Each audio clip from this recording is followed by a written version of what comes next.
गुरुदेव। यार बुल्ले शाह, भाग 6 से आगे। आखिर में इनायत बोले, अच्छा बुल्ले, सांझ होने को है, अब तुम लौट जाओ। लौट जाऊं? पर कहाँ? जन्नत से भला कोई पीठ करता है? जिस मुल्क में साक्षात रब मिल गया हो, उसे कैसे छोड़ जाऊं साईं? मेरे मौला, मैं लौट जाने के लिए नहीं आया, सदा सदा के लिए आपका बन जाने को आया हूं। आपको अपना बनाने आया हूं। तन मन से अपने सर्व से आपका हो जाने को आया हूं कि अब तुझी में समाने को जी चाहता है, तुझ में मिल जाने को जी चाहता है। ये हकीकत है कि तू आफताब है गगन का, मेरा बस एक किरण बन जाने को जी चाहता है। अब तो आपके पाक कदम ही मेरा ठिकाना है, आपका आस्ताना ही मेरा आशियाना है।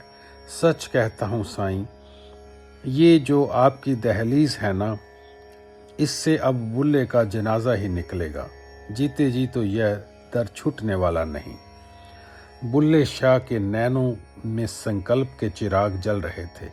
माथे पर गजब का दृढ़ भाव था। उसके शब्दों में बनावटी बुनावट नहीं थी। ये तो सीधे हृदय की गहराइयों से उपजे थे। अंतरात्मा की अनबुनी बोली थी। अनायत भी जानते थे, पर फिर भी ठिठोली करते हुए बोले, पर बुल्लिया, तू तो ठहरा उच्चे सैयद जाति का, और हम हैं एक साधारण से आराई।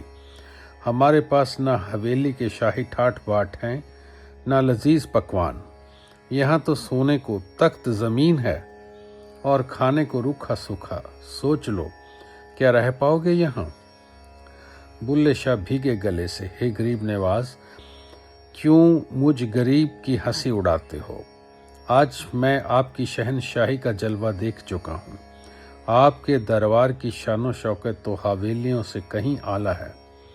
यहाँ का तो जर्रा जर्रा दौलत खाना है।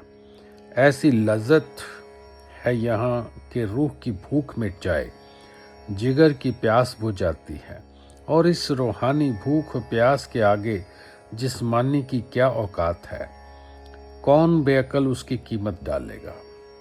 दूसरा, यह ज़मीन जो हर पल आपके इलाही कदमों को चूमती है, यह सख्त नहीं साईं, सख्त नहीं, खुश नसीब है।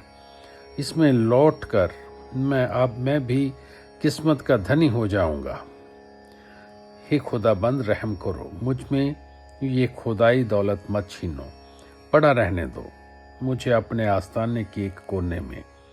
वाह शाहों के शाह सदगुरु, तेरे नूरानी खजानों के सदके आज एक सैयद खानदान का राजकुमार भिखारी बना दामन फैला रहा है, तेरी छप्पर पर कुटिया की पनाह चाह रहा है।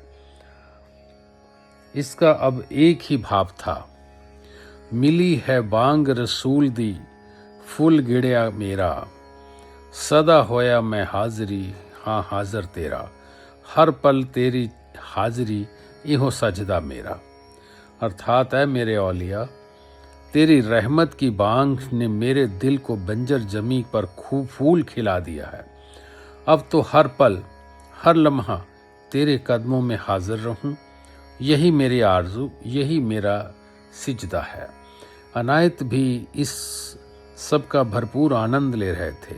अब उनके चेहरे पर एक नटखटी मुस्कान फैल गई। शेख अंदाज में बोले, और वो तेरे अब्बू अम्मी, क्या उन्हें मोहपाश को तोड़ पाएगा? अब ये सुनकर तो बुल्ले शाह मचल उठा। बालक की तरह ठनकता हुआ बोला, बस करो साईं, बहुत हुआ। क्यों दिल लगी करते हो? भीतर से भर भर कर इश्क के प्याले पिला रहे हो और बाहर से अलग अलग दुहाइयां देकर दूर करना चाहते हो। इन चंद लम्हों में मैंने आपके पाक इश्क का इतना रस पी लिया है कि संसारिक रिश्तों का मोह जहर लगने लगा है। पिया बस कर बहुती हुई, तेरा इश्क मेरी दिल जोई, मेरा तुझ बिन अवर न कोई, अम्मा बावुल बहन न भाई। अम्मा, बाबुल, भाई बहन, मुझे तो सब रिश्तों में आप ही दिख रहे हो। बाहरी बंधन टूटने लगे हैं, दिल की हर डोर आपके कदमों से जुड़ती जा रही है। इस यहाँ को क्या कहूँ, तवज्जो जो तू हुआ है हासिल, ये यहाँ गमे ज़मी है, मैं इसको भूल रहा हूँ। यूँ आपकी नज़र में मुझको पनाह मिली जो, मैं आज तक यहाँ था उस घर को भूल रहा हूँ। इनायत शाह राज़ी हो गए। हाथ उठाकर उन्होंने बुल्ले शाह को अपनी रजामंदी दी। इस तरह बुल्ले के हृदय में इनायत का और इनायत के आस्थाने में बुल्ले का घर बन गया। आज इतना ही। जय गुरुदेव।